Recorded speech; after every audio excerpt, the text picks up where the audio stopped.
वेद एवं पुराण शुरू से ही एक दूसरे से संबंधित हैं। फिर भी हम में से अधिकांश लोग वेद और पुराणों में क्या भेद है यह नहीं जानते। तो आज के एपिसोड में हम आपको बहुत महत्वपूर्ण जानकारी देने जा रहे हैं। यदि आप पूर्ण रूप से जानना चाहते हैं तो जुड़े रहिए हमारे साथ इस वीडियो के अंत तक। वेद न केवल भारत अपितु संपूर्ण संसार के सबसे प्राचीन ग्रंथ हैं और संसार के सबसे पुराने दस्तावेज भी हैं। वेदों के उल्लेख को वैज्ञानिकों ने भी सही माना है। ऐसा कहा जाता है कि वेदों से ही विश्व के अन्य धर्मों की उत्पत्ति हुई और लोगों ने अपनी अपनी भाषा और अपने अपने ढंग से वेदों के ज्ञान को अपने जीवन में उतारा। वेद शब्द की उत्पत्ति संस्कृत के विद शब्द से हुई है, जिसका अर्थ है ज्ञान। इसलिए वेदों को ज्ञान के ग्रंथ कहा जाता है। विद्या, विद्वान आदि शब्दों की उत्पत्ति भी यहीं से हुई है। वेदों को श्रुति भी कहा जाता है क्योंकि यह ज्ञान ईश्वर द्वारा ऋषि मुनियों को सुनाया गया था। उस काल में वेद लिखित रूप में नहीं थे, इसलिए इस ज्ञान को स्मृति के रूप में ही याद रखा गया था। यह स्मृति और बुद्धि पर आधारित ग्रंथ था। वैसे तो वेदों को कुछ हजार वर्ष पुराना माना गया है, जबकि वास्तव में वेद 1,97 करोड़ वर्षों से भी अधिक प्राचीन हैं। वर्तमान में वेदों को हम 4 नामों से जानते हैं: ऋग्वेद, सामवेद, यजुर्वेद और अथर्ववेद। इनके उपवेद क्रमशः आयुर्वेद, गंधर्ववेद, धनुर्वेद और स्थापत्य वेद हैं।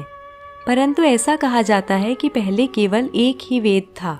द्वापर युग की समाप्ति के पूर्व तक वेद की संख्या एक ही थी। बाद में समझाने हेतु इन्हें सरल बनाने के लिए वेद को 4 भागों में विभाजित किया गया। ऋग को धर्म, यजुर को मोक्ष, साम को काम और अथर्व को अर्थ भी कहा जाता है।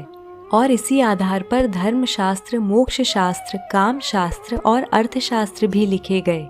वेदों में मनुष्य जीवन से संबंधित हर बात उल्लेखनीय है।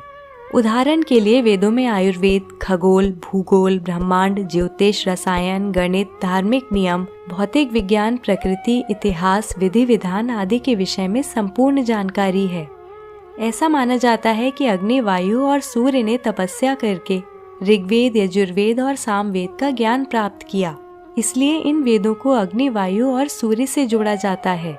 वहीं अथर्ववेद को अंगिरा से जोड़ा जाता है।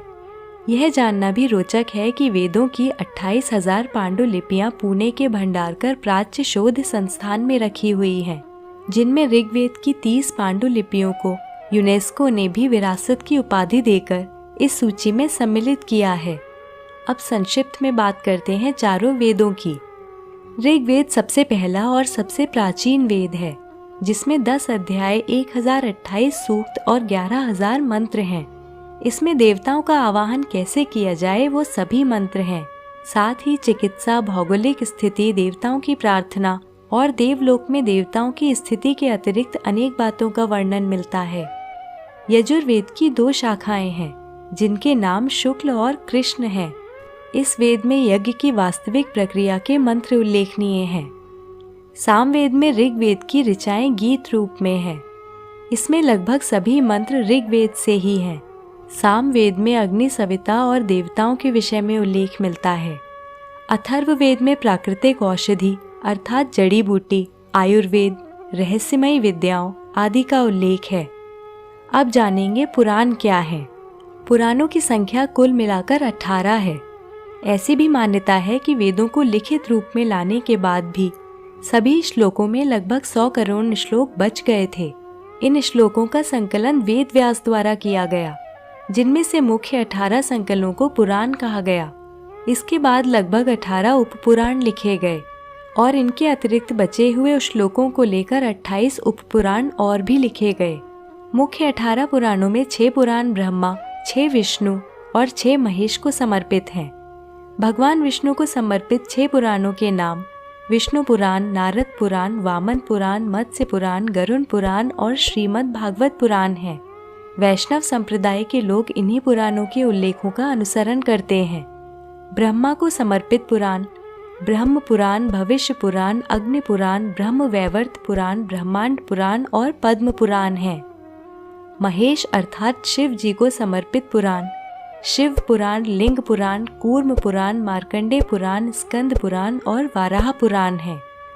आइए अब जानते हैं कि वेदों और पुराणों में क्या अंतर है। जैसा कि हमने बताया कि वेदों में मानव जीवन से संबंधित हर बात का वर्णन है। वेदों में श्लोकों के माध्यम से नियम बताए गए हैं कि जीवन में हर कार्य व्यवस्थित ढंग से कैसे किया जाए। परंतु कलयुग में मनुष्य के लिए वेदों को समझना बहुत कठिन है। प्रत्येक तथ्य के पीछे क्या धारणा और मंतव्य है, ये हमारे लिए समझना बहुत मुश्किल है। पुराणों में वेदों के नियमों को कहानियों के माध्यम से समझाने का प्रयास किया गया है।